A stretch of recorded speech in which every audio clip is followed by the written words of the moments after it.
তোমরা সবাই কেমন আছো? আশা করি সবাই খুব ভালো আছো। আমিও খুব ভালো আছি। আমি পূজা তোমাদের সাথে শেয়ার করতে চলে এলাম আবারও একটা নতুন ব্লগ ভিডিও নিয়ে। তো আজকে ব্লগটা শুরু করলাম একদম সন্ধেবেলা দিয়ে। তো দেখো এদিকে দিদি এসেছিল, আগের ব্লগে তো দেখতেই পেয়েছো। তাই দেখো আমি আর দিদি মিলে রেডি হয়ে একটু যাচ্ছি ঘুরু করতে। তো কোথায় যাচ্ছি সেটা একটু পরেই বলছি। তো যেহেতু একজনদের বাড়িতেই যাচ্ছি তাই কিন্তু আগে দিদি মিষ্টি নিয়ে নিল। তো আজকে যাচ্ছি দিদির এক বান্ধবীর বাড়ি। আশা করি তাকে আমার ব্লগে তোমরা অনেকবারই দেখেছো। তো দেখো আমরা হাঁটতে হাঁটতেই চলে আসলাম, কারণ বাড়িটা একদমই আমাদের বাড়ির কাছে, হাঁটা পথ। যাই হোক দেখো এখানে আসলাম, এসে দেখি আমাদের জন্য কিন্তু পিঙ্কি দি অনেকক্ষণ ধরে ওয়েট করছিল, অনেকক্ষণ ধরে ফোন করছিল কখন আসবো কখন আসবো।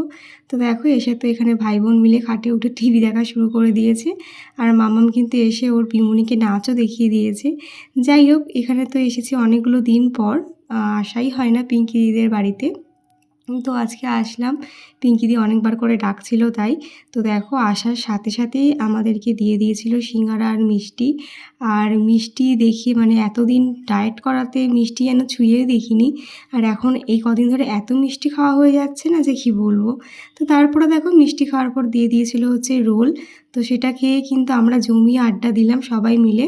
তো তোমাদের আজকে ব্লগটা কেমন লাগলো অবশ্যই জানিও। ভালো লাগলে কিন্তু লাইক কমেন্ট করতে কেউ ভুলো না। তো চলো আজকের মতন টাটা। আর এই হচ্ছে দিদি, আর এই হচ্ছে দিদির বান্ধবী। তো দেখা হচ্ছে নেক্সট ব্লগে। সবাই খুব ভালো থেকো, সুস্থ থেকো, বাই।